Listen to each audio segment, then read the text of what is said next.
Hello guys, for today's video, magluluto tayo ng ginataang tilapia. Ang ingredients natin ngayon ay ito, tilapia. Pinirito ko na siya para dire-diretso na ang pagluto. And then, pechay. Nasa sa inyo na kung gaano kadami. Kung mahilig kayo sa pechay, pwede nyong damihan. Dalawang pirasong sili, dalawa or tatlo, depende din sa inyo.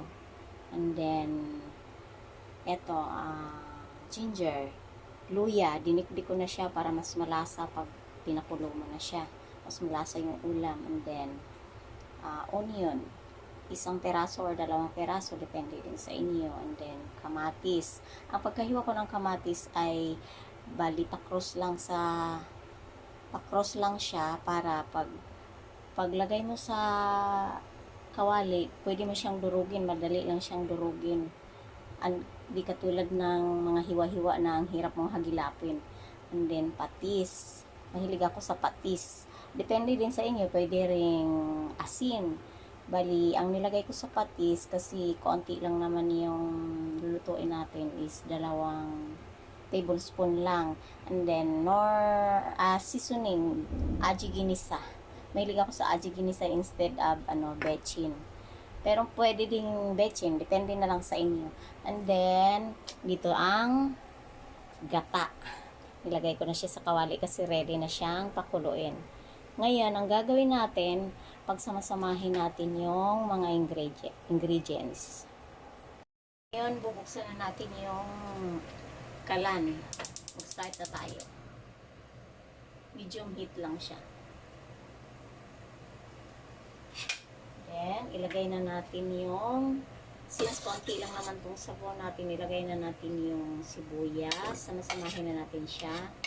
Yung luya at saka yung kamatis. And then, let it boil for how many minutes?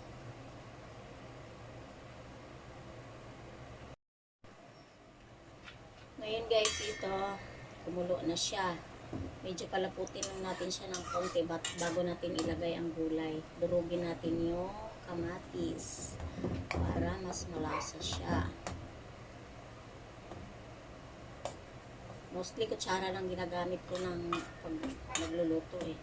Kasi ito'y mahaba ang tangkay. Mahaba kasi ng tangkay ng sandok. And then, pag medyo malapot na siya, ilalagay natin yung gulay. Uunahin natin paglagay yung tangkay ng pechay kasi medyo mas matigas yan. Kung nagtataka kayo bakit nauna yung gulay kaysa sa isda, kasi yung isda luto na siya.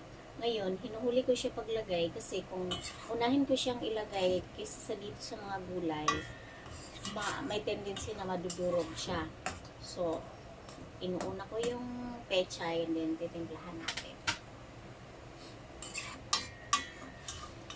Yan, medyo malapot na siya. Konting konting pakulo pa.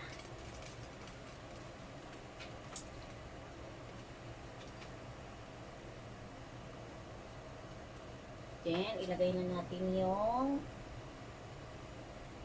patis. Konting halo.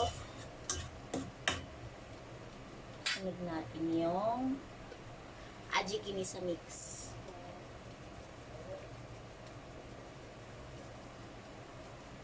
Mahina yung ko. Pero mostly, siguro mga half teaspoon ang ilalagay mo. Hindi kasi masyadong lumalabas sa butas. Pero tansyado ko na siya.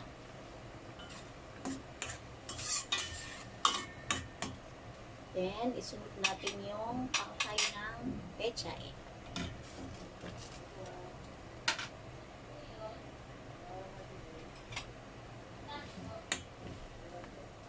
Pakuluin natin ng konti.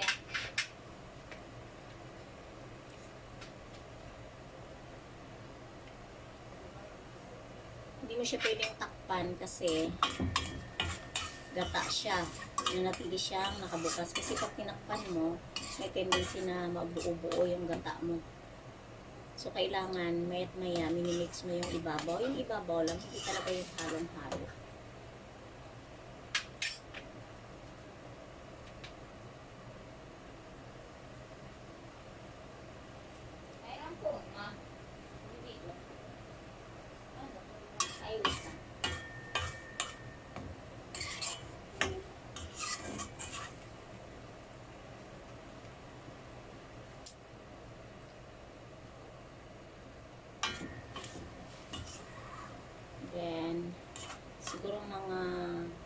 2 o 3 minuto siyang pakulo. Hindi ko kasi masasabi kasi nakadepende kasi yan sa gusto niyo, kung gusto niyo mas malapot na malapot.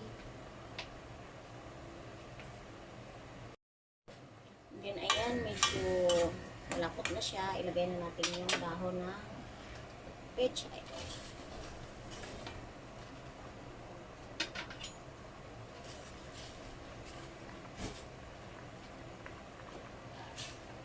Then, isunod natin yung tilapia.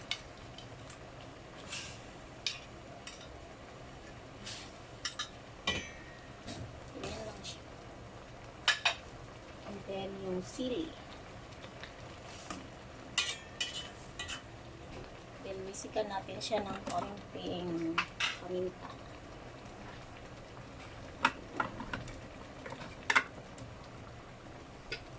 Pino.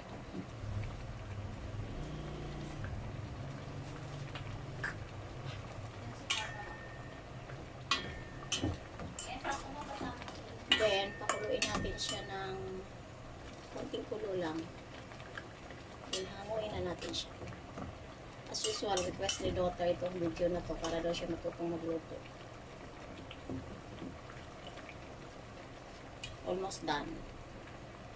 Kaliktarin natin para yung kabilang side malasa, mabasa.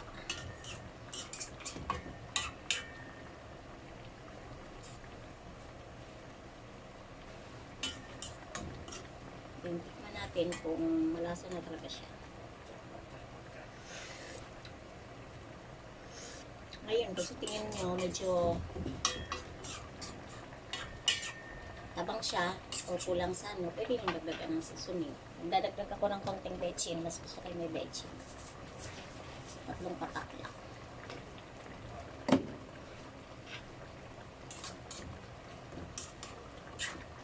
Medyo malapot na yung sabaw at medyo luto na yung gulay. Patayin na natin siya, saka natin tatakpan. At yan lang ang video ngayong araw na ito.